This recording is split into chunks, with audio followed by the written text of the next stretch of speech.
validation. But I think one of the biggest thing that I have learned in this whole process is that the MSMEs who are doing 5 crore turnover today actually have a potential of 50 crore. But somehow, because of the way, our MSME founders have worked, they have thought through, that is not getting realized. I'll tell you, one of the areas that we are focusing on is the second and third generation. Wherever we see the younger generation getting involved, we've seen a big sea change. The son convincing his father, Pota convincing his father-in-law, his grandfather saying, Dadaji, ye karna hai. That is making a sea change. So if this new generation gets in, and because they've done their management courses, they've actually studied outside the country, they understand this. So wo ek movement, we have to build it, so that people understand the power of their own business. They're not understanding. They actually build a very good business. But somehow that scalability factor is getting limited because of their own thought process limitation. Tripathi, after introduction of the GST, all the unorganized sector is slowly getting into the organized. Yes. And the GST data is also way of getting their overall sales and all. Absolutely. Because they need not have the financial, but the banks are now having linked to the GST also. That's an excellent point. I think that's to your question. Cash flow is being used as a very good way of, if you're a cash generating business, then the chances of you getting loans are much, much higher. And if you can demonstrate, the cash flow and, some of the, element of profitability based on that, then, the chances of you getting loans are far higher. So adding to that, along with GST, I think even technology plays a very high role. We see that. But there is a little bridge between technology being used by an older person than technology being used today.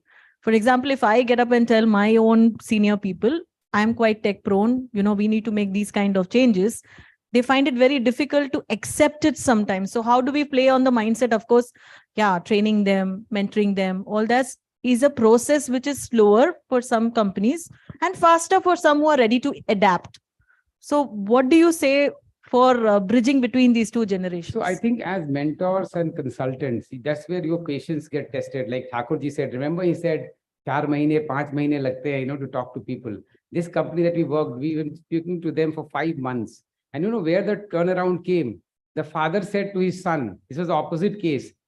क्यों ऐसे time बर्बाद करो, त्रिपाठी जी के साथ काम तो करो and see the result, so that willingness to move 2 steps forward. But we will have to kind of show a lot of patience and invest time and effort with them. And sorry for madam. Check. आज का दिन में seniors, the amount of technology they use, either share market हो और उनका ही mobile में. Yeah. So as you rightly said, ये mindset है ना, वो कुछ नहीं है और age का भी बार नहीं है और technology सबका enabler है. So, correct. Well said, sir. Well said. No, thank you so much for your patience in listening to me. I was expecting more questions. I think what we will plan is when we do the next session. Section 1/2 day next. Yeah, we will do it in a more workshop way so that we can be more participative and we can spend more time. But thank you so much, PN especially and Rupee Boss team for this opportunity and look forward to working with all of you. Thank you. Thank you so much. Mr. Tripathi, we'd request you to please step in the center. And if I could have Mr. Amit Goyal along with Mr. P.N. Shetty, along with Mr. Dr. Narendra ji to kindly join us. And of course, Dr. G. Ramesh Kumar, if you could have all of you to please join us and help us in felicitating our speaker, our dignitary. Ladies and gentlemen, Mr. Sanjeev Kumar Tripathi, let's give him a warm round of applause. Thank you so much for being so kind with your mentorship today and being always so supportive of the initiative. A picture perfect moment right there.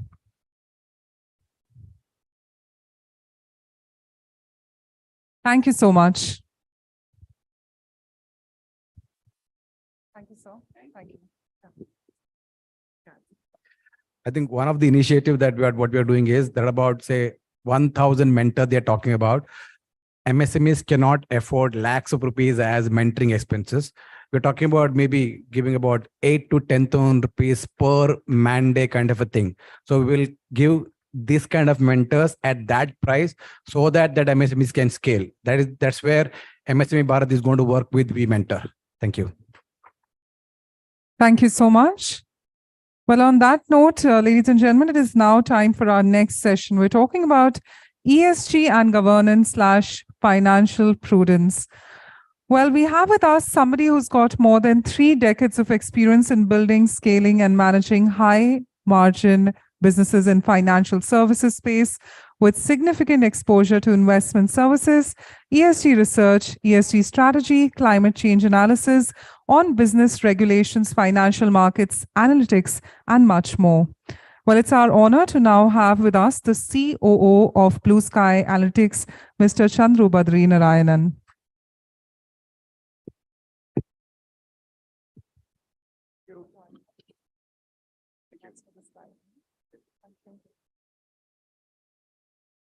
Good afternoon.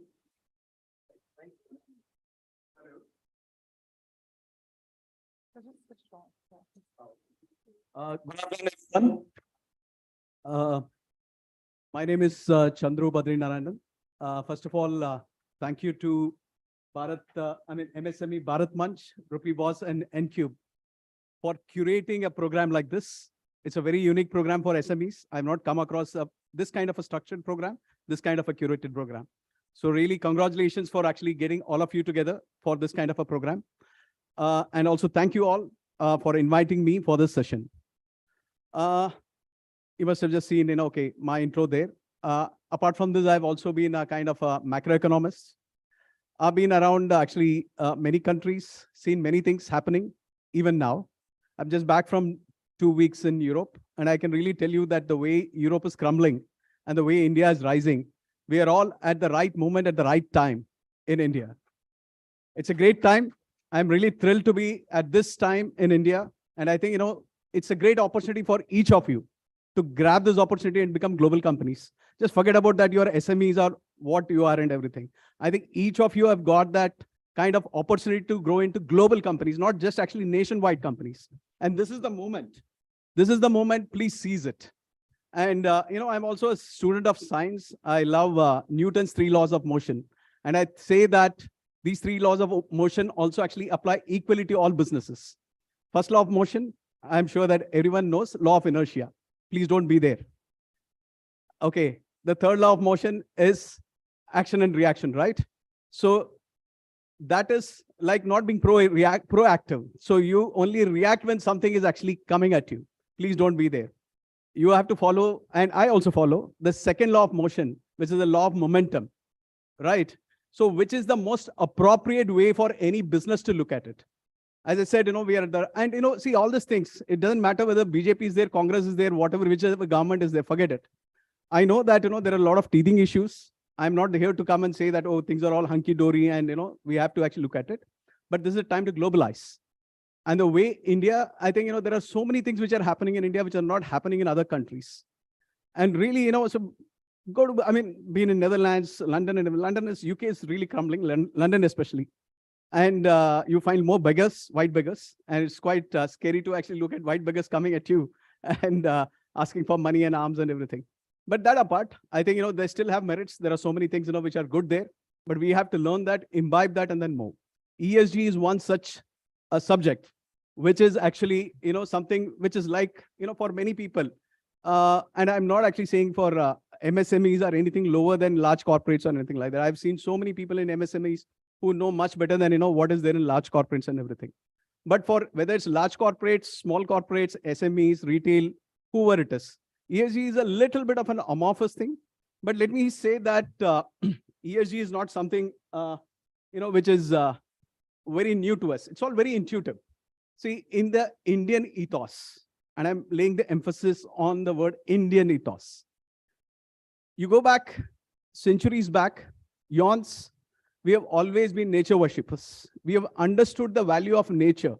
So we actually worship rivers, we worship actually trees, we worship animals, biodiversity, everything. It's a different matter that in a personal life, we may worship somewhere and we might actually be doing something else in our personal life. But there are reasons for that. That's probably because of convenience and economics. I really hate drinking water from a plastic bottle, but so difficult to actually carry my own water bottle. So I find it, so there is something about this convenience. So issues like, when you're talking about EVs versus ICE engines, I don't know, how many of you have driven an Ather here? Ather scooter? Okay, only one or two people. To the gentleman who raised your hand, would you ever go back to a scooter which is non-EV? Once you've driven an Ather? Okay, I've driven an Ather and I really love that vehicle. I don't have an Ather, but once you actually sit on an Ather or any other kind of those vehicles and you drive it, then you know this is going to take over the world. This is the transition which is happening. You have to experience it to actually really say that, now what is that? So what is it which drives that transition? It is convenience, economics, all this kind of things. If somebody can actually find a way which can be more convenient, then I think people will switch. Today we find these water bottles, very convenient. That's the reason we use it. It's probably also quite cheap. But the cost of it, when you actually load it, like in many of the places in Europe, this kind of water bottles get sold for 150 to 200 rupees. So people don't buy it. So people carry their own bottle. So that's what the governments there are forcing people to do that. So many of these things, it's not new. It's been actually, in our ethos, it's been happening on sustainability, social, governance, all these things. In fact, governance is something, if you go back in time, the very concept of family itself is a governance system. The very concept of a company is a governance system. The very governments, parliaments, you didn't have before the Roman Empire. So these are all actually things, which have been there, but which have been actually morphing. Now, what is different today, and this has been evolving, so like I've given a timeline here, right from 1971. So when the Vietnam War happened in the US and everything. So that was a time when actually a lot of people went on for soul searching, whether we should really be getting into this war, whether we are killing so many people. It's something like a moment like what probably Ashoka had after the Kalinga War. So that, the catharsis was actually happening in the US. So that was something, which triggered off something of the social movement. So then, it kind of transformed into that hippie movement and all those kind of things. So that's how, it got split in that. But, over a period of time, from the time UN has been precipitating a lot of action. So UN came from different ways. So from a sustainability initiative, the Tokyo Protocol and everything. And they got it established that is human development, which is causing a lot of global warming. And if this keeps on happening, we are not going to have a sustainable world. So you got the E there. The S has been something, which, as I said, been happening from the time of the Vietnam War and everything. And all of these things, the term ESG got coined somewhere around 2004. So with a UN report called, I don't remember the exact name, but that was in 2004 when it got actually coined. But before that, there was the E movement, there was the S movement. And then the governance thing really came into the picture in post-2008. I think before that, you would have heard this statement that greed is good, right? In the US. So they used to always say that greed is good. So companies actually exist only for actually, shareholders, not for stakeholders. So that was a differentiation which happened. Very recently also in 20 or 2019, there's something called as the US Roundtable, which is consists of all the CEOs of most of the 190 CEOs of the top powerful companies in the US. They got together and then they said that, now we're going to change from the Milton Friedman thinking of saying that, companies exist only for shareholders to saying that companies have to exist for stakeholders. Imagine in a country which is so much of rightist philosophy and everything, which is so much capitalistic, for them to actually make the shift, there has to be a lot of power behind this. And these guys are not dumb guys. They are extremely intelligent and sharp guys. So if they are moving to that, there is a business sense for that. And let me tell you what is that business sense which has been actually driving. This is a chart which is of PRI, which is Principle for Responsible Investment. This used to be called as UNPRI. And you can see the number of members actually going up and the number of members having this assets under management, that's been increasing. So it's seen a huge jump over the period of years. And the reason is, I'll tell you the story of actually how many of these things start. So the most powerful investors in the world, can anybody say which is the category of the most powerful investors in the who has the maximum money to invest? Who are these guys? Absolutely. Yeah. Pension funds, sovereign wealth funds. These are the guys who have got the trillions of dollars of money. What they say goes. If they actually blink, that's what everybody does. That's what BlackRock does. I saw some video floating around saying that the most powerful, this one is BlackRock and Vanguard. No, BlackRock and Vanguard also have to listen to actually know what the pension funds of the world have to talk about. And now the pension funds of the world have a very unique problem. So they came up with this thing, see, even India will get into this problem in pretty soon. And there was something called as Project Oasis, which when I was in CRISIL also, we were all involved in that. As to saying that, when the population ages, then the pension liabilities increase for the pension funds.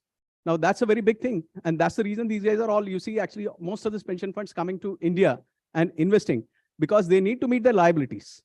And if they need to meet their liabilities, if you can't have sustainable companies, they can't actually meet their liabilities. So a lot of this ESG is coming from a risk perspective, risk angle. They want you to actually say, kind of protect your risk, because then only they can actually have sustainable companies which can give them sustainable cash flows. So this is the story behind most of these things which has been happening. So the large guys dictate.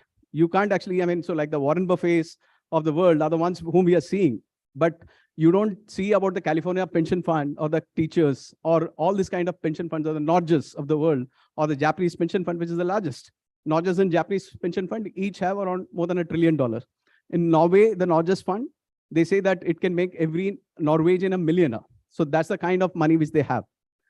Now, those are the guys who are pushing for all these kind of things. So it's imperative. It's not that, all of you are not doing something around ESG. It's also about how structuredly you're doing it, how you're representing, how transparent you're about it, and how you're disclosing all these things. So today you may not be listed. So if you're listed, BRSR comes into place where SEBI is actually talking about BRSR. But private equity, if you are seeking private equity is also looking for this because that adds value. There is a actually inherent value in ESG, following ESG, because it reduces risk. Not only that, I'll come to the other parts, why MSMEs have to look at it and everything, because your large clients are also looking for that. Okay, this is a chart. I used to be heading MSCI in India as the head of client coverage. From that time, we popularized ESG investment, ESG research in India. This is a chart actually, which shows this one. That is, two graphs. Countries like, which are developing economies or emerging economies, you will find the graph on the left side, which is MSCI India ESG Leaders Index versus MSCI India Index. The yellow one is the MSCI India, which is very similar to Nifty. The blue one is the one MSCI India ESG, which is similar to the Nifty ESG. You can see that over a period of time, right from say 2008, you can see that how this has been actually changing. So from 2008, which is what I mentioned, when actually all the US funds and all these people actually started waking up to this phenomena of saying that after the great financial crisis, that there has to be better corporate governance, all these things started happening. Now, if you look at this chart on the right side, you will not find much of a difference. That is the MSCI India, MSCI USA ESG Leaders Index. Why is this? Anybody has an answer? As to if you see that, it's both actually equal. The MSCI USA ESG as well as the MSCI USA Index. There is something actually, very deeply embedded in this, information embedded in this. The reason is, the guys who have got the most money, they always think that they are doing the right thing, even if they are not doing the right thing. So the US guys are the ones, who are actually having the largest pots of money. They feel that, okay, most companies in US, they follow better standards and everything. Also, there is reasons are all actually, the cultural differences, because generally emerging economies are considered to be more corrupt, right? You'll have to pay off. The rule of law doesn't actually work perfectly well. So those are the reasons that, they actually want companies which are having better governance, better transparency and everything. So the premium for such companies is much, much higher.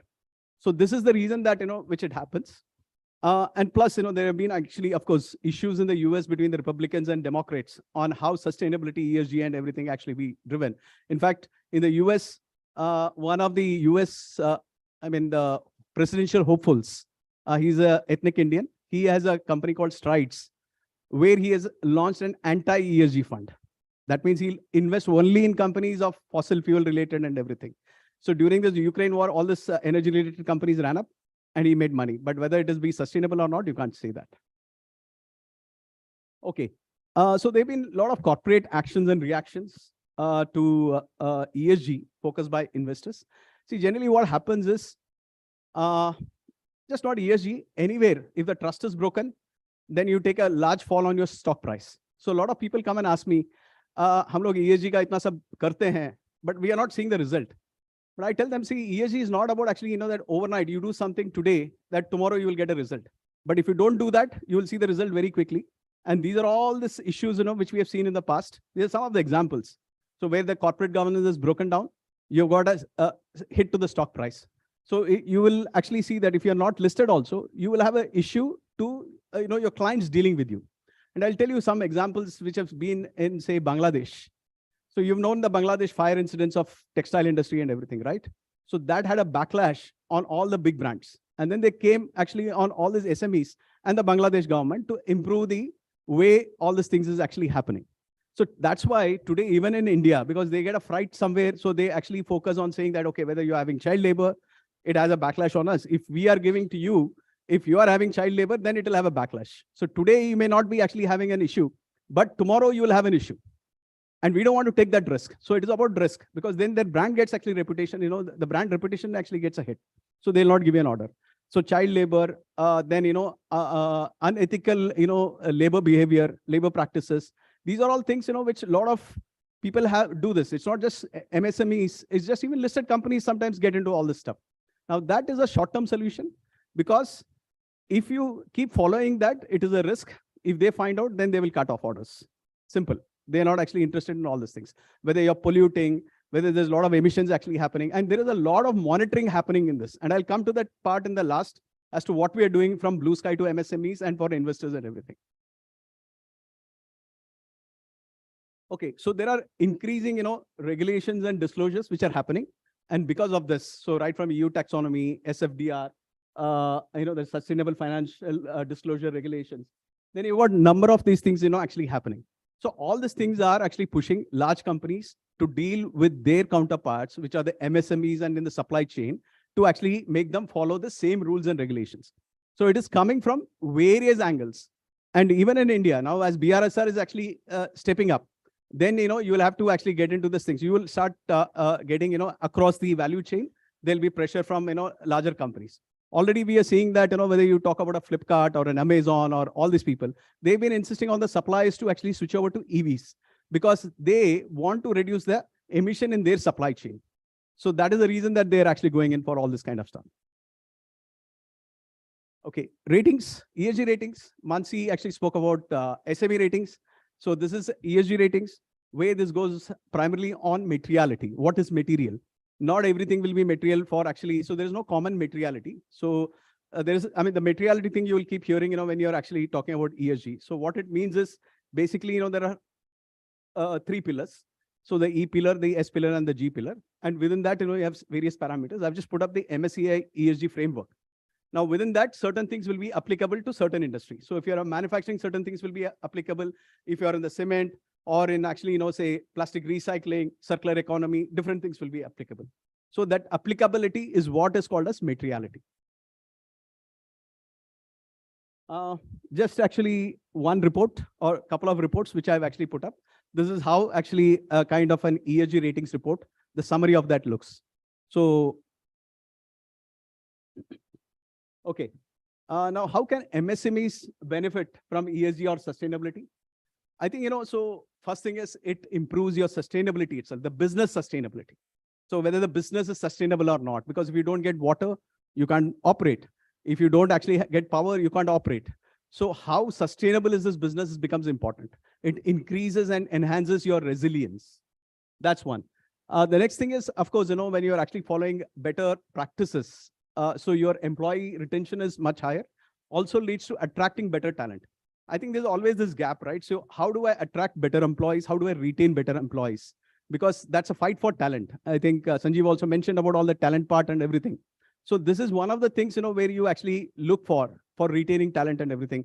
Let me give you this thing, if NGOs can attract, excellent talent, where they hardly pay any money, why can't MSMEs? So MSMEs can attract, very good talent. It's just as Sanjeev said in the mindset. It's not necessary that, you have to think that the best of the creme de la creme go only to actually the large institutions. I'm sure there are a lot of people in the IITs, wanting to work with the MSMEs. So we attract a lot of talent. We are like MSME only. So we are a small organization, Blue Sky, but we have got actually 24,000 followers in LinkedIn. And there, most of the guys in the remote sensing, AI and technology, they die to work for a company. How did we create this? So why can't, everyone do that? Capturing, more wallet share from your clients. Because again, so your clients, the larger guys, want to actually transform their supply chain to reduce emissions, to ensure that their supply chain risks are reduced. So they want you to be more sustainable. If you do that, you get to actually attract more wallet share and also newer clients. That's one. Now, reducing cost of borrowing, it's not that actually so much for actually MSMEs, but for larger guys, it is happening. Like they can raise money from green bonds, which I think in the next 3, 4, 5 years, it will come for MSMEs also, raising money through green bonds. So where your cost becomes actually lesser. Banks are getting into the mode. So RBI has recently, released certain guidelines and everything. Banks have started talking about pricing the climate risk. So the climate risk part will get priced. So that I think in the next 4, 5 years, it will come.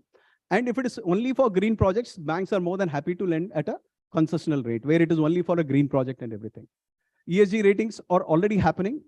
Many of you, I think, or some of you may be rated by a company called EcoVadis. Are there anybody who is rated by EcoVadis? Okay, maybe then it will come because they're quite prevalent in this supplier rating. So a lot of companies like Nestle, Unilever, and all these people, they work with EcoVadis. I know the founder pretty well.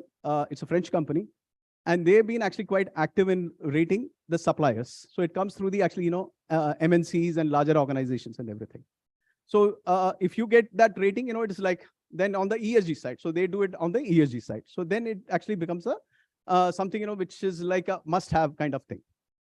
So then this, whether you're listed or not listed, your stock price or your valuation of the company can actually move up. So that is the other benefit. Winning new mandates and enhancing the brand reputation. So that's one. But overall, I think, so there is a lot of, I will say, takeaways for if you want to move to renewable energy. There are a lot of schemes which reduce your cost, as well as actually, reducing your susceptibility to actually power outages and everything. Plastics, you've seen actually how the government has been moving on plastics. So phasing away plastics and then moving on to new materials and everything. So there are opportunities there, opportunities in packaging, huge opportunities in packaging. So packaging is revolutionizing. Everywhere I go, I can see that the materials of packagings are all changing so much into so much of sustainability. And there is it's not just like plastic, non-plastic. No, there are actually so many hybrids, so many decomposable materials which are actually coming up, so many standards which are coming up in that. So similarly, EVs, all of us know how much it is actually now taking over. Chemicals is another area where they're actually looking at the process being, more sustainable. So those are the kind of areas. In food, there is a big revolution happening. Hydroponics, millets, the Indian government has been actually promoting millets a lot because it's more actually, it requires less water and also more nutritious and everything. Sustainable fashion is taking over. So seeing that, how you are actually able to produce goods with less water.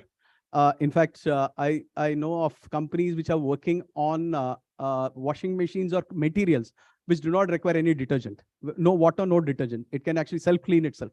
So that entire textile in this one is undergoing a lot of revolution. So similarly, so you have actually sustainable architecture, circular economy, and many other things. But as a risk, I think, any business will face a risk from climate related to water, floods, emissions, biodiversity, all these things. Okay, how can Blue Sky Analytics help MSMEs?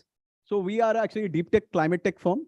We use satellite data to actually derive climate intelligence, and we also do asset monitoring. So we work with a number of satellite companies from NASA to ESA and private satellite companies. We are like a mining company. We are like a refining company. We take that. For us, satellite data is like a ore. We take terabytes of data, like tons of ore. We convert that into megabytes of data, which is much more easily usable by anybody. So you got a location, you want to understand the climate risk for a location, just give me the lat long. I can tell you what are the climate risks for that location. And I can give you actually data for the last 5 years, either on a daily basis, weekly basis, fortnightly, monthly, quarterly, annually, all these things. All these are observed data, not derived data. So observed data, and plus we backfill with AI. That's what we do. The other thing is we do asset monitoring. We can monitor any asset, this building, any building, how it has been actually, maybe some time back, how it is now, plus give you units of measurement. So we can tell, how many solar panels are there, how many trees are there, all those kind of things. So this is a project which we did in Bali. You can see that, there is a tree count. This is in the left side is in 2015, where there was 2,132 trees. The right side is 9,867. Now this resort wanted to actually prove to their actually clientele and to their investors that we are really doing something on biodiversity. So this goes into their reports and everything. So now there are actually a lot of developers, real estate developers talking to us because they want to actually get to the sustainability credentials and to showcase this. Now, getting this image is one, but getting that count, even if you send humans, it's not really possible. So that's where we come in with our machines and AI. So this is carbon sequestration. This is for a project in near Pune, which we are doing. And this is, we can actually say how much carbon has been sequestered in any kind of area. And that is actually, aiding a lot of movement and valuation increase in the carbon markets, voluntary carbon markets. This is, this is actually this one, a solar park called Badla Solar Park. Okay, the GIF is not running, but we can actually showcase, between 2013 to 22, how this site has changed, how many solar panels have been there, year by year or week by week. Also, we can actually do that bit. And the final one, this is something which we've been doing in Portugal, and this is about water. If you see the graph in the bottom, that shows that over a period how the water has been reducing here. So we can go back in time and then showcase that how the water was there at a particular point in time and how it is there. So that is a water stress thing which we can do. So these are the things from us. So thank you for your patient listening. If there are any questions, I can take it now, or if you're running out of time, then we can move it. Yeah, maybe one in case if it is there. Yeah, quickly. Just one question, all right? On the impact on the climate is being analyzed for SMEs. Like now there's a requirement that SMEs has to report their carbon footprint or their impact on the environment to the bigger companies to whom they are servicing, as you said, to Amazon or something. So is there any platform for that who is doing, or are you doing that thing? So what we can do is we can provide you, we can actually, if you say you have a plant and you want us to monitor that to measure the emissions which are coming out of the plant, we can do that. That's your scope 1 emission. Scope 2 is what electricity you use. Scope 3 is a mystery box for most of the people. It's extremely difficult to do scope 3. But scope 1 emissions, which are coming out of your chimneys, if you're a manufacturing plant, we can easily measure that part. And not only that, we can measure CO2, we can measure CO, we can measure NOx, nitrogen oxide, sulfur oxide, and ppm 2.5 and 10. All these things we can measure. So you tell us, you want to actually monthly, because if you do that, see, today, most of the things goes by conversions. So I'm using so much fuels, I apply a GHG metrics conversion table, and then I say, this is what I've done. But the efficiency of your boilers and all these things don't get actually taken consider in that. So you may be more efficient. You may be probably, burning emissions may be lesser. You want to prove that, we can come in. That's the way we can help on the emissions part. I'm so sorry, sir. Sir, can we have some indication of the charges on this? Charges, oh my God. Yeah. I think let's Just discuss that see. offline. Let's discuss that offline. We'll be affordable to you. No issue. All right. I think that's a better way to put it. Let's give them a big round of applause. Thank you, Mr. Chandru. So we request you to please step in the center. And if I may have Tanvi Shruti, Dr. G. Ramesh Kumar, and Dr. Narendra Ji to kindly join us on stage. Once again, ladies and gentlemen, a big, big round of applause.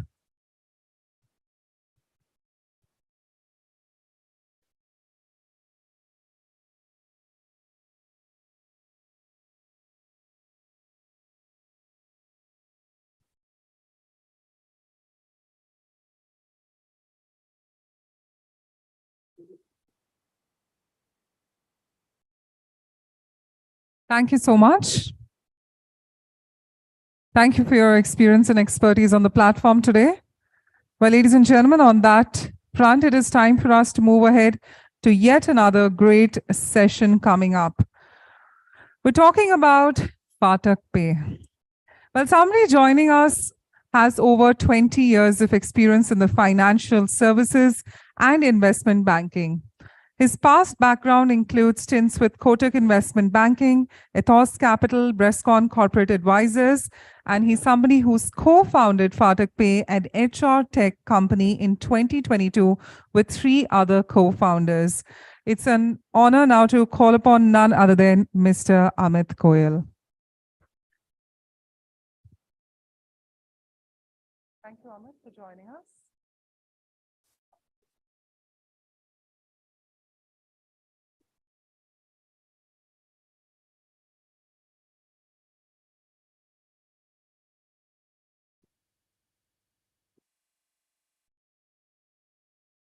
How do I flip the slides?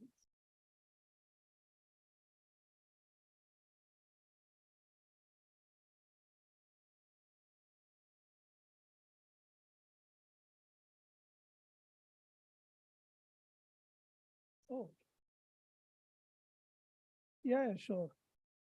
So thanks everyone, and I really thank PN Shetty and Ramesh for introducing this idea of participating in this event. It's been a short association with PN and Ramesh, but I really appreciate the kind of platform they've built, and the kind of initiatives they are taking to grow their overall MSME knowledge about what's happening around creating a platform wherein each of the MSMEs can benefit from the other. So, just a brief introduction before we have the slides on the deck. So my name is Amit Goyal, 20 years of experience in financial services. I used to be with Kotak Investment Bank as an investment banker, worked there for almost 12 odd years. And then as an entrepreneur, ran a boutique IB firm by the name of Ethos Capital. And this idea of, running a HR fintech company came, almost 3 years back. When we thought that there is a huge gap in the MSME, how do they serve their human capital, right? I mean, most of the MSME has the archaic or the traditional way of doing payroll processing, managing the data of the employees, not measuring the performance, and so on and so forth. And at the same time, there is a huge gap that exists in the employee community, whether it is social inclusion, whether it is access to credit, or whether it is, access to any kind of financial capital. So what we thought is that can we marry these two, large setups? We have many companies or entrepreneurs on one side, and we have large human capital on one side. And can we have an alignment of goals where the MSME benefits from what we do to their HR, and can the HR benefit from what the MSME or what the corporate does as an employee initiative for the employees. So that's where the idea of Fatak Pay came in. So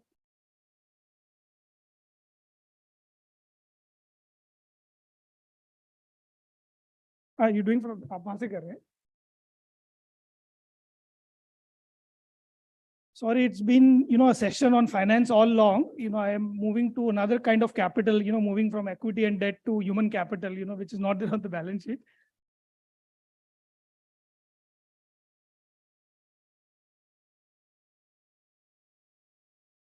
Okay. So, most of you would have heard about, HRMS, and I believe most of you would already be using one or the other, HRMS product already.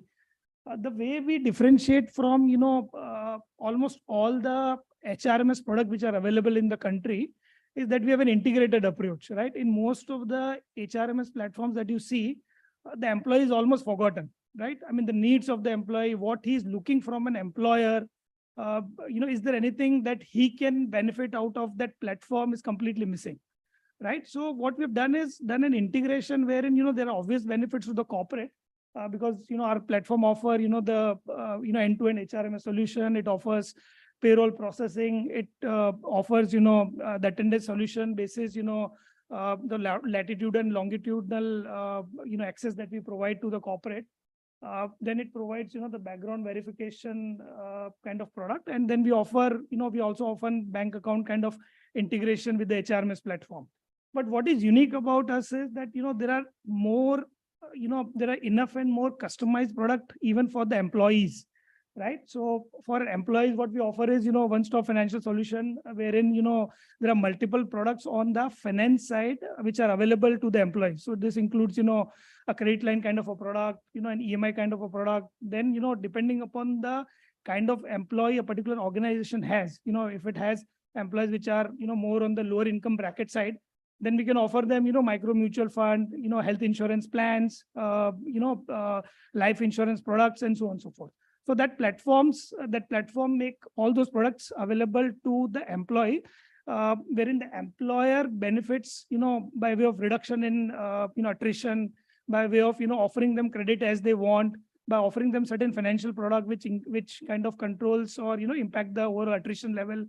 We have seen in a lot of situations where after the use of our product, the attrition level has come down, right? We have seen various cases where the absenteeism has come down, because the need of the employee for a day-to-day expenses, because it is taken care of. It has impacted the overall productivity of the organization, wherein the attrition, because of reduction in the attrition, reduction in the absenteeism, the overall productivity, whether it is more goods produced or more services rendered to the employee, the overall revenue has gone up. Now, what do we offer? So apart from so we offer all the core HR function, which includes employee data management, statutory compliances, which is one of the major time-consuming aspect in MSME. HR typically is the most neglected division in any MSME. The promoter normally is occupied with interacting with the vendors, interacting with the customer, and the last thing that they would bother is about the human capital. Whereas if you ask me, after moving from financial services to what I'm doing currently, the biggest challenges that I personally face is hiring and making sure that a good talent is retained.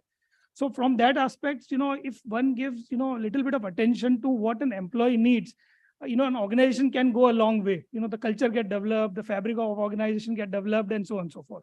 Which is where we have not just restricted to the normal payroll kind of offering. We have gone a step ahead, wherein of course you have all the payroll related stuff, but we have a lot of things to offer for the employees also.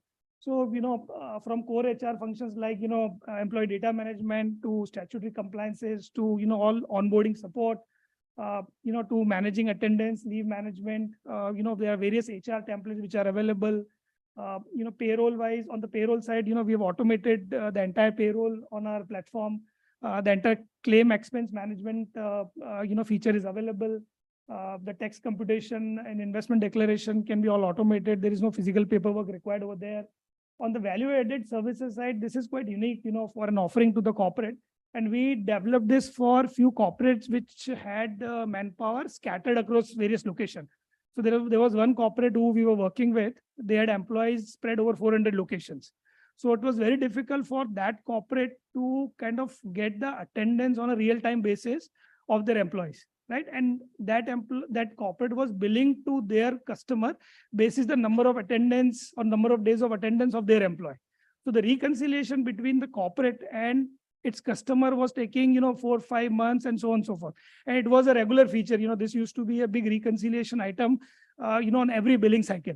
So we developed this real-time attendance feature, wherein with the app that we have developed, the employee can update the HRMS on a daily basis through a selfie, wherein the latitude or longitude of the person's presence get recorded and the HRMS get updated.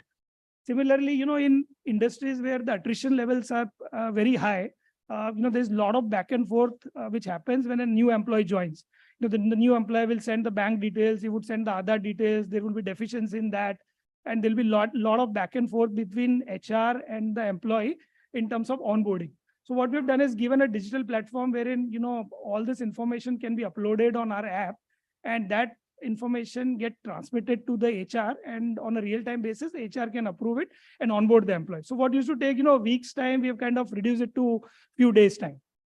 Similarly, in a lot of corporate, the communication channel between the employer and employee is completely missing, right? Especially in organization where you have very senior level people, mid-level people, and then blue collar worker or white collar worker who are on the shop floor or who are sales driven, who are always in the market. So obviously that kind of segment are not email savvy, or they don't have even emails, right? So the communication of corporate policy or communication of any internal news for the corporate had become very difficult. So what we have done is integrated or given a platform to the corporate wherein all the employees are compulsorily required to download our app, and all the notification which the corporate can give is communicated through that platform. Similarly, what we've done is we also give analysis to the corporate on the performance management, that somebody who's using our app regularly on the financial services side, how has been his performance before using our app and after using our app. We have seen stark difference wherein, the person who was absent like 10 days in a month before using the app, once his financial needs are met, the number of days of attendance has come down to, 3 or 4 days. And you can see that happening, in almost 8 out of 10 companies that we're operating in. So, again, on an employee engagement side, we, collaborate with the corporate, and wherever we see, better performance of the employee, we kind of take a joint effort wherein we reward, have a reward and, recognition mechanism for the corporate. We have kind of gamified this entire app journey wherein, the employee can participate in a lot of surveys or give 360-degree feedback about, his immediate boss or, what is the work culture in the organization. So there is a feedback mechanism that we have created in the app. So all of this, what we have seen has resulted into increased productivity, a higher bandwidth at the corporate end. With this initiative, normally HR function is a linear function. The more the number of employees, you'll have more HR professionals. So, with this digital intervention, what we've seen is that, the linearity has kind of gone away, and that entire HR, backend, with digitization has become, a very seamless process. Even if your 100 people organization become 1,000 people, the number of HR professionals that you will hire will not increase proportionately. And again, the benefits of this is that, the errors that, happens when one calculates the PF or one does, TDS calculation, all of that has considerably come down. And, those often get neglected. And we have seen a lot of situations where the corporate end up paying, huge penalties, and, there are demand notices which they get. And, there are a lot of time and bandwidth which goes into it.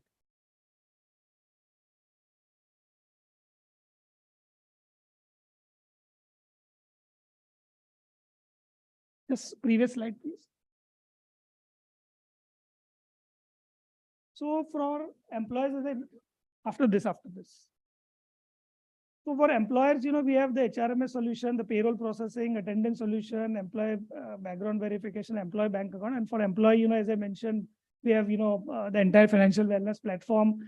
We have customized investment and credit product. We have a lot of merchants which are there on our app. So the way it functions is that if any employee buys any product, where we have a tie with the merchant, he's entitled to certain discounts, bonus point, reward points, and so on and so forth. So, if any purchases are happening through our app, the cost of purchases come down. And there what we have done is we have deliberately tied up with people who offer, FMCG kind of product, pharmacy retail product. And these are the products which are day-to-day use. Any employee would definitely use these products. And in the process of use of the product and in the process of using the credit product, he ends up saving a lot of money, which he would have otherwise paid in the normal course of a transaction. We can move to the next one. Next. After this. So, there are questions that why, so what we offer to an employer is, affordable solution. We don't charge any upfront money. We don't charge any integration fee. Our model is straight away linked to the number of employees, wherein, if an MSME is small and limited number of employees, the operating cost would be bare minimum. And, as you go along, as the number of employees increase, only then, the fee that they have to pay to us increases. So, that way it becomes a very scalable model. There is no upfront CapEx included here. A lot of times MSME have concern that, my employee data would get leaked, and, my competitor will see, who all are working with me, they would get to know, and, they're scared of poaching and so on and so forth. So, what we have done is, we have got our entire data, CISA audited. We follow the highest standard of data security, wherein, we've been audited by, 3 large organizations. Who are pretty well-known name in data and risk analysis. And also because we work with some of the very large companies, and we have been audited by them in terms of data security. So if anybody has a concern around data security, all those certifications and all are already in place. So to that extent, we take utmost care of any data breach that anybody can think can happen, and there is worry around that. What we offer is timely compliance. So you name a compliance feature and it is there in our bouquet of product, whether it is PF or ESIC or any other complicated regulation which are specific to any state that need to be complied with. So our HR MS product has all those features available on the platform. For an employee, the products that we offer, are very affordable. If somebody compares, what is the value of those products or what is the cost of those products vis-a-vis, the market rates, what we offer to them is a price which is almost 40 to 50% cheaper than, what the market offers to them. The products are available on the fly. Anybody can access those products at any point of time. And because we work only with a B2B client, the products are available, just as and when they want it without having to wait for it. Then, as I was mentioning, there are a lot of reward points and, loyalty discount that we offer. So if the use case is high, we tend to reduce the, cost of those products, and the employee tends to gain on account of that. Fourth is, which is one of the most important thing, if you look at the Indian, population, almost we have 20 crore people working in organized segment. And out of those 20 crore people, almost 16 crore people, are financially what is called as underbanked and underserved. And most of them will not have a CIBIL account. Most of them will not have any kind of credit exposure. And what they will have maximum would be a bank account, thanks to Jan Dhan.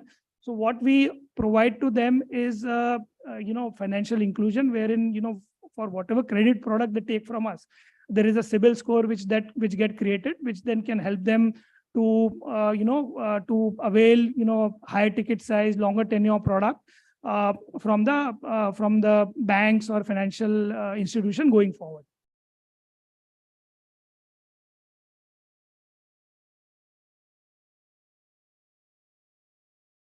So just to summarize in terms of, what we offer vis-a-vis, our competitors, our approach is an integrated approach wherein we not just offer products for the employer, but we also have products for the employees. Data security, as I mentioned, we meet the highest standard of data security. Our onboarding is very simple. Our experience is that, any corporate we have onboarded has not taken more than a week's time to get integrated. As I mentioned, the business model is to work with, MSME and grow with him. So, it's a very scalable model wherein we charge only on the number of employees basis. And as we go along, we would love to partner the corporate in its growth journey. As far as customization goes, we have customers, we have corporates which have got 50 employees, and we have corporates which have got 400,000 employees. So, we have customized our platform basis the specific requirement of, a corporate. The app or the web interface that we provide is absolutely user friendly. Anybody can use it. And as Narendra sir was saying, any technology novice also can use it. It's very simple to use, and we have enough and more training module available, to educate them on the use of the product. And we offer, support services at all the time. Anybody who wants to train, anybody who is seeing issues in the use of any of our digital assets, they can just call us up, and our RM would attend them immediately. And our we have a zero downtime, and we maintain almost 99.99% uptime.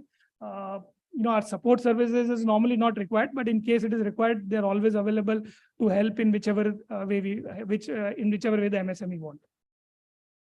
So with this, it's a wrap from my side. If there are any questions, happy to take it. Okay, we'll just take one. We're really falling in short of time, trust me. Almost 40 minutes. All right. Quickly, can we have a mic to the gentleman? Acha, when is the app going to launch? No, app is very much available, but this is available only to B2B2C. So this would be available to an employee, employee of a corporate who we have onboarded. So if you are not working with an employee, if you are not working with a corporate who we have onboarded, it will not be available. Okay. So it is, meant only for a And- corporate and its employees. For its corporate members, 50 is okay, or more than 50 should be there? See, we are not differentiating between a 50, employee organization or a 500,000 employee organization. Our product is available to, all the corporates, whether it is a MSME or whether it is a large corporate. We work with, the likes of Quest, which has got 500,000 employee, and we work also with Leap India, which has got, 800 employees. So, we want to partner with you in your growth. We know that today you may be small, but the way the economy is growing, the way the country is growing, we definitely expect that the 50 number will not remain 50; it will soon become 5,000. Okay, thank you. Thank you so much. Well, on that note, let's give Mr. Amit Goyal a big round of applause. Amit, if you may request to stand in the center, and if I could have the opportunity of calling upon the investor at Rupee Boss Financial Services Private Limited and Partner Aris Management, Sandesh Hegre, to kindly join us, along with Kishori Pragati. If I could have the honor of having Dr. G. Ramesh Kumar, Dr. Narendra as well, to kindly join us. Let's give all of them a big round of applause. Thank you so much. And thank you, Mr. Goyal, and we wish you all the very best with Fatak Pay.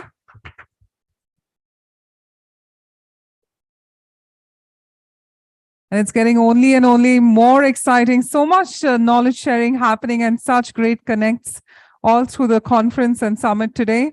Once again, a big thank you to Mr. Goyal for joining us. And with that, it is time for us to move ahead to our next topic. We're talking about empowering MSME through data. This is going to be a great topic, wherein we have joining us next is a chartered accountant, company secretary by profession, somebody who's completed his executive PGP from IM Kozhikode with over 18 plus years of experience with Dun & Bradstreet, including setting up new businesses, launched one of its kind failure score on India, M&A activities, and of course, much more. We're elated to have with us the Director Data and Strategy India, Dun & Bradstreet, Mr. Alok Kumbat. Let's give him a big round of applause. Joining us.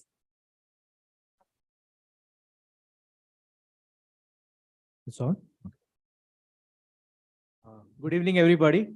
It's an honor to be here, and I actually thank MSME Bharat Manch, Rupee Boss, and ENQUBE to have Dun & Bradstreet share its views. What I will try to do today in the presentation is I'll give a little bit about what Dun & Bradstreet is, what we do globally, what we do domestically, how the India business landscape is specifically on the data side, what's the kind of coverage that's available within India and what's available within DNB. Then there are certain insights that we have been able to uncover by virtue of the data assets that we have built and the checks which happen on our database. Those are very interesting insights. It actually gives some really important and significant direction in terms of how as a country we are moving.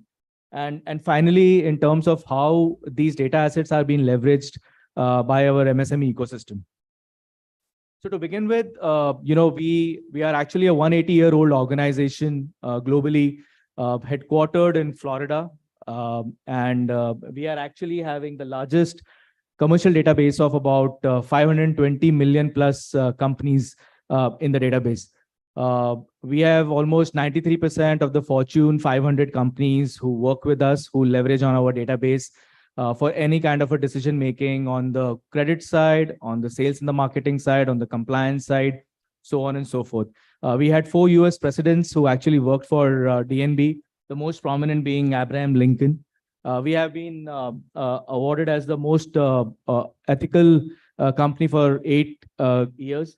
In terms of our setup in India, we set up about 25 years plus within India. We actually formed, the first rating agency, which is for small and medium enterprises, called SMIRA. In fact, in 2001, we were one of the founders for the launch of CIBIL, which is the first credit bureau in the country.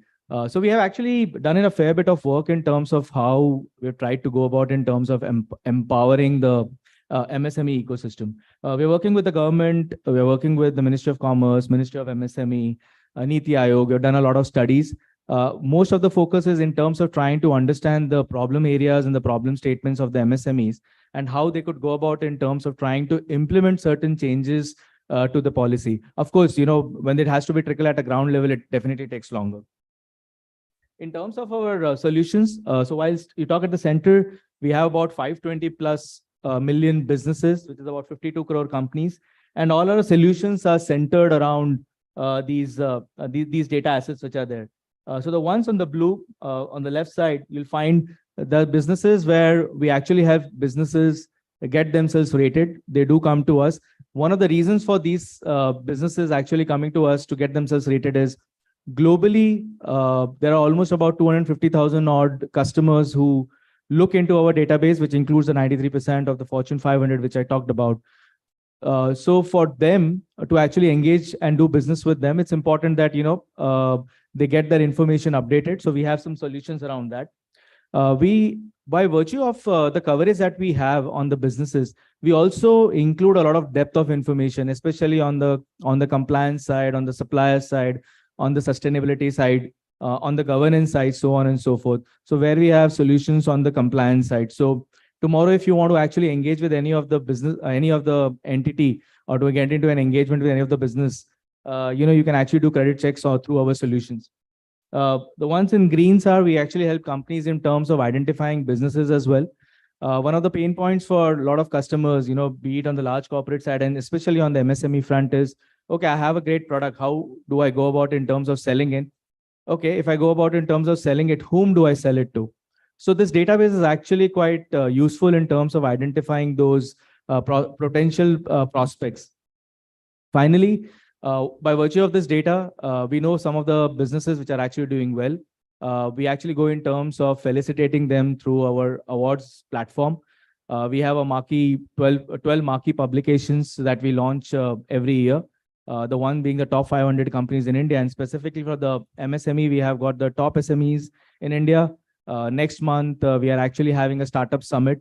Then we just had last month, we had business enterprises of tomorrow. We felicitated almost about 50 odd MSMEs. In terms of our products and solutions, all our products pretty much are focused in terms of servicing the BFSI segment, corporates, governments, and finally the small and medium enterprises. Yeah, now comes the interesting part in terms of the data. Talk about the India business landscape. As per DNB, there are almost about 10.5 crore businesses which are there in the country. Out of this 10.5 crores, almost about 7 crores are the ones which are into unorganized segments. The balance, about 3.3 crores, are the ones where these are the businesses which have got permanent commercial establishments. And these are the businesses which we have seen globally or domestically, the most of the businesses are of commercial interest for our customers.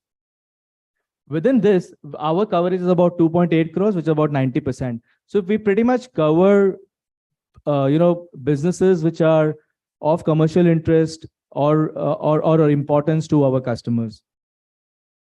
In terms of, the data that we have built, it is centered around the DNB DUNS number. This is a unique 9-digit identifier. It's a numeric number. There is no logic in terms of how the numbers are actually given to the entity. It's an automated number which gets generated. All the businesses within our database are given a unique identifier which is called as a DNB DUNS number. Now, the way the whole DUNS number works is it is given to an entity at a location level. So just to give an example, we have got our head office in Mumbai, and there are 7 other locations. So we will actually issue 8 DUNS numbers to an entity. The 7 DUNS numbers which are there, the branches, are linked to the headquarter. So the way it helps us is that the linkages get established, and then a lot of global customers and domestic customers, when they're looking into expand their portfolio, they look into all these linkages. The way the linkage also helps is that it helps in terms of cross-referencing with the parent company, with the subsidiaries, just not domestically, but globally as well. The way a lot of government organizations use our data, especially, the investigating bodies which are there, they actually want to know that, when the businesses, the funding is being given, at the end of the day, if the businesses have shut down, where have the funds gone? So these linkages help in terms of identifying where the money has gone, which part of the world, and eventually who the ultimate owner of those particular businesses were. We cover hosts of information. There are about 30,000 sources from what this whole database actually get built, and then 250,000 customers across 200 countries who keep looking into our data. The benefits in terms of being a part of our ecosystem. One is that the moment you form part of our ecosystem, it gives you visibility amongst the global customers. It gives you visibility amongst the domestic customers as well as global customers who are actually expanding rapidly within India. So just to give an example, if you actually want to put your app on Apple, or you're a developer, it's mandatory for you to actually have a DNB DUNS number. You work with Google, it's mandatory for you to actually have a DUNS number. You work with HP, Dell, they all work with us in terms of trying to have access to the information. It establishes the credibility. This is a very, very important aspect around, the moment the information forms part of our ecosystem. I'm sure a lot of MSMEs, they would want to talk a lot about themselves. And every MSME will say that I am the best. But there has to be an independent agency who actually has to corroborate that. And this actually establishes the credibility, by having access to the data. Of course, you get the DNB DUNS number. You get listed onto our global database. And by virtue of that, you're able to identify which are the businesses who are actually, which are the countries which are actually doing inquiries on you. And then it can actually lead to potential trade. In terms of our coverage, Maharashtra leads the list in terms of the number of businesses that we have of the 2.8 crore companies that are in the database. The top 5 states, which is Maharashtra, Tamil Nadu, Uttar Pradesh, Gujarat, and Karnataka, account for 50% of the database. So out of the 2.8 crore, 1.4 crore are in these states. The rest of them follow the rest of the states take care of the 50% in terms of the coverage that we have. As I talked about, global customers look into our DNB data cloud, and then, you actually get identified, and, that could lead to potential business. This is a very, very interesting aspect. One of the things that we started doing about a few years back is, whilst we know that there are businesses who are doing inquiries on India, whom are the inquiries happening on? Are these large corporates? Are these mid-sized corporates? Are they small corporates? Are they micro enterprises? Or they are very, very large corporates which are there? We found out that 75% of the checks which happen on our database is actually on MSME, businesses which are less than 250 crores, which means that globally, a lot of businesses are being looked into, especially in the MSME ecosystem, because there are customers outside of India who would want to engage with businesses in India. A lot of it could be because of the geopolitical aspects which are going, the China +1 strategy, the way the Russia-Ukraine crisis is, so on and so forth. So we believe that, that has also led in terms of, the inquiries actually going up. Just to give you a number, we had about 1 million checks 4 years back. We had a database of almost about 1.28 crores, which was half of what we have today. We doubled our database size to 2.8 crores, and our inquiries actually went up by 4x times. So, which means that we added more data into our database. Of course, the global dynamics played a role, and the number of checks actually went up significantly high onto our ecosystem. We dwelled a bit further in terms of trying to understand which are the countries who are actually showing a lot of interest in on India. So that's a very, very dynamic shift. So US and Canada used to account for 88% of the checks in 2019, which has actually gone down to 70%. Now, mind you, this is the percentage share. The volumes are much, much higher. We are seeing a significant shift in terms of the inquiries moving to Europe and Asia. Europe used to account for almost 10% of the checks, which has now gone up to 26%. And Asia Pacific region used to be about 1%, which is now 3%. So we're seeing a huge dynamic shift in terms of how the inquiries or the checks are happening onto the ecosystem.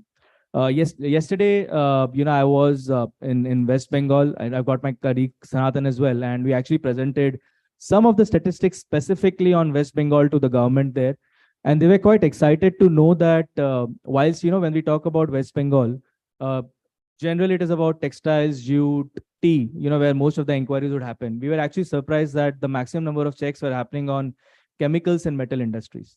So we were really, really amazed to see the kind of insights, and they themselves were not too sure about the fact that whether the businesses exist. We found about 40,000 companies just on chemicals and 40,000 companies on, on the metal segment, which were a part of our database on West Bengal.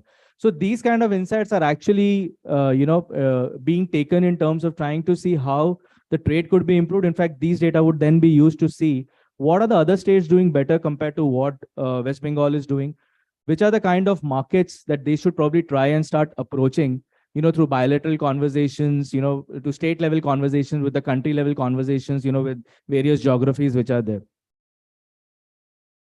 In terms of, this is even interesting, whilst we have always thought that India is more of a service oriented segment and an outsourcing hub, but we have actually seen that when you talk about the percentage of inquiries which are happening, services industries, the share has gone down from 41% to 29%.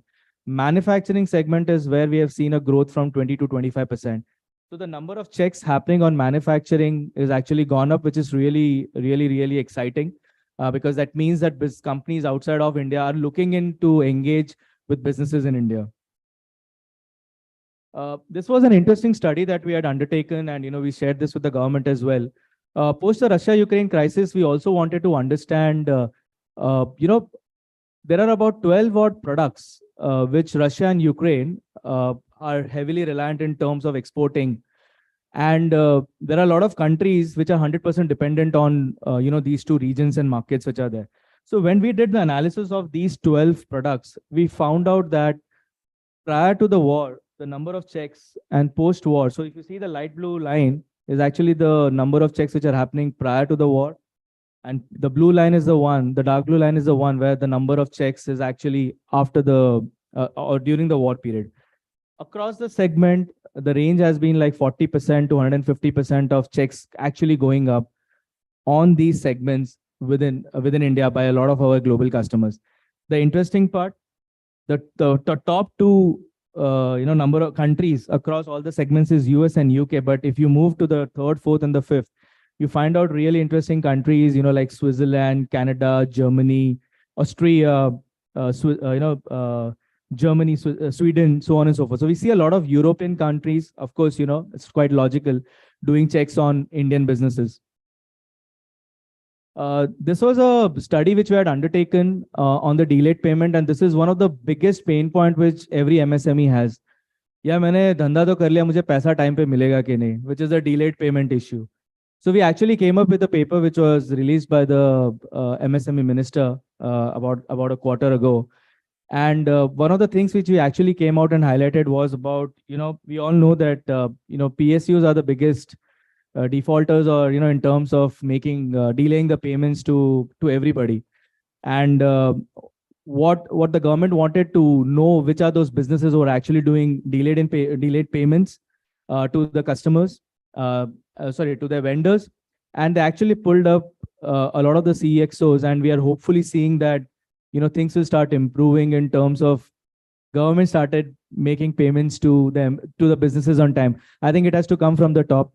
If it starts from there, we're hoping that, it trickles down. One interesting analysis which came out of this was that 6% of our GVA, the gross value added, is stuck in delayed payments. And the number is 1 lakh crore rupees. So 1 lakh crore worth of money is actually stuck on account of delayed payments. This was one of the analysis which we came out from. And if you see, the government is trying to do a lot in terms of trying to see how a part of it could actually be improvised through, through the income tax filings, or through the through the annual report filings by businesses, how much delays, whom they're making payment to. And I think in this year's ITR, income tax, they've actually come up with a provision that if you're not making payments to the MSME within the same year, you will not be able to, claim expenses of it. So you'll get it only during the same year. across the board, be it Mini Ratna, Navratna, Maharatna, all have been like, dealing the payments. Yeah, Chandruji had actually talked about this thing around ESG. So if you actually see globally, a lot of companies, and I engage with almost a lot of customers, outside of India. One of the important and the critical point which they have moved towards is on the ESG framework. Within our global database of 520 million, we have already rated 74 million companies with ESG scores. In India, we have the ESG scores available on 1 million companies. But all this score is actually based on public information that we have sourced from. Of course, there are businesses who are actually open to share that information with us. Now, if you see, the maximum number of regulations on the ESG is actually on the European Union side. And as Chandruji was talking about, EU is actually looking a lot in terms of trying to make sure that they engage and work with businesses which are compliant on the ESG front. And if you see the way the inquiry shift is happening, I talked about 10% of the inquiries used to be from EU in 2019, which is now 26%. So there is a shift that we are seeing, and a lot of it is to do with this whole ESG framework, which is there. In terms of how we help the MSMEs, so one of the areas we help in terms of profiling the companies. So the business's information actually get reported into our database. The credentials are cross-checked, verified before the information is ingested into the database. The second thing is that whilst the information gets shared, it's just not you, but all the companies either share the information or we build the database. So we help in terms of even identifying potential customers, potential vendors across the length and breadth of the country as well as globally as well. We help MSMEs in terms of trying to do credit checks on those business. आप लोगों ने identify कर लिया customer, but whether I should do business or not with them, you can actually do a credit checks on those businesses. You can do a credit check on them to get to know whether these guys are good payers, whether they make timely payments, whether they're well rated, so on and so forth. We do a lot of these MSME study, MSME research, GTM strategy for MSMEs. ESG, as I talked about, is quite important and critical, to the Indian ecosystem. And finally, the awards and the recognitions, which we actually do it for MSMEs. With this, I'll conclude my presentation and open for any questions. I'm there around, so more than Yes. Thank you so much. Could we have a big round of applause for Mr. Alok? And Mr. Alok, we'd request you to please step in the center. And if I could have the honor of having Vinod Krasto, Pradnya, as well as Dr. Narendra ji, if you can have. Yes, sir. So please. Mr. Shetty, if we could have again the honor of having you on the stage. Let's give all of them a big round of applause. And of course, Dr. G. Ramesh Kumar. So if we could have you on stage. Dr. Narendra is also joining in. All of you, please. Thank you.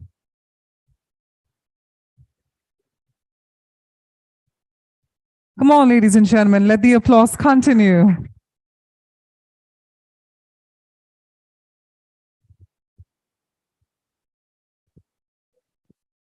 And thank you so much for bringing in your perspective on the forum today. Well, in the interest of time, we're going to be going ahead to the next session. Well, by show of hands, many of you know about MSME Bharat Manch. But as an official introduction, I think it is now time to have that in place. And I think this presentation is going to really help every person present here, all the MSMEs who are present physically. And of course, we can spread the word out.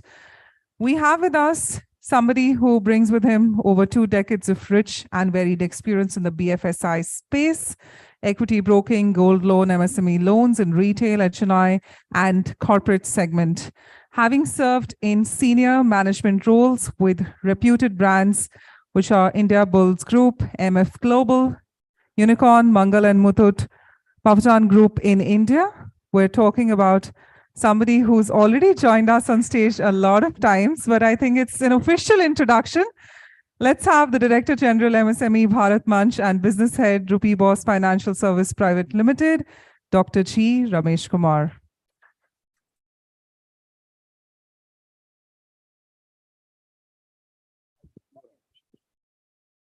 Okay.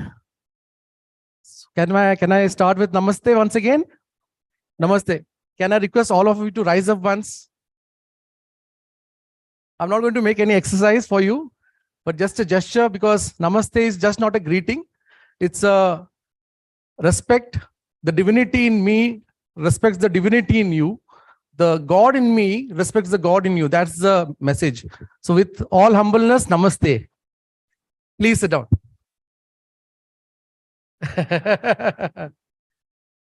So I'm not going to be on the stage like others. I'm going to be around. Well, you have all got to know about MSME Bharat Manch. The objective of MSME Bharat Manch is to empower MSMEs. So before that, let me ask you a simple question. How many MSMEs are here, are available right now? Can you please raise? Okay, the same crowd in the morning is still there. That's one point. Secondly, I want to ask a couple of questions. Somebody raised from here, right? Raise hands. Can I ask you a question? What are the challenges you face in your routine business, overall business, professional solutions? Money, finance. Of course, the main lifeline of business. Somebody from here? Sir, you? Any MSME here? Yes, please, ma'am. Getting a loan is becoming a problem, a very big problem. Getting a loan is a big problem. Yes. Exactly what the previous speaker said, finance. Anyone from this side? Lack of knowledge about the government schemes and mismanagement. Lack of knowledge about the MSME schemes and the schemes. Okay. I am from service industry. It's about the mindset and the attitudes to scale up. The mindset to scale up is a challenge. Yeah, for the MSME, getting approvals from the statutory bodies is a real headache because we are not experts in those areas. Being a technical people starting, business, it's real tough because there's no single window clearance as such. Thank you. So basically complexities. Exactly. Anyone would like to share your thoughts from here, this side? Okay, on this table, Mr. Money. Mr. Money. Besides money. So everybody has money problem. I also have a other than finance, it's basically a good leads to get converted, marketing, sales and marketing. I can say good mentor to be in the team. So that's very important because MSME think के it's like an MBA मने बद्दू आवड़े छे. ऐसा होता है हर owners मैं भी सोचता हूँ कि मेरे को सब आता है. That's the problem. Thanks a lot. Thank you, sir. You'd like to add? Yeah, most of the questions are answered, but as an MSME, we face numerous problems. Money is one part, then manpower and struggle with the orders, competitiveness, and so on. So, thank you. So, oversight? Yeah, so besides the other things, it is the getting the right people at the right time at the right place. HR. HR. So great. Okay. Yeah. Next generation take up. Succession planning. Okay. So we all heard these are the challenges, right? From finance, HR, marketing, succession planning. So literally all the business owners have been struggling every day running from pillar to post. We all agree, right? Precisely with that objective in mind is what RupeeBoss as an organization which has been into existence for more than 6 to 7 years has come with this platform. Let me just have a little water.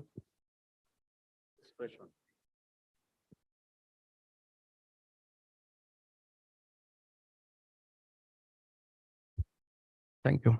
So basically, the whole idea of RupeeBoss has been, we have been into the lending business, one of the leading distributor in the debt financing space, be it secured business loan or secured loan or unsecured business loan, working capital, all the banking products under one roof.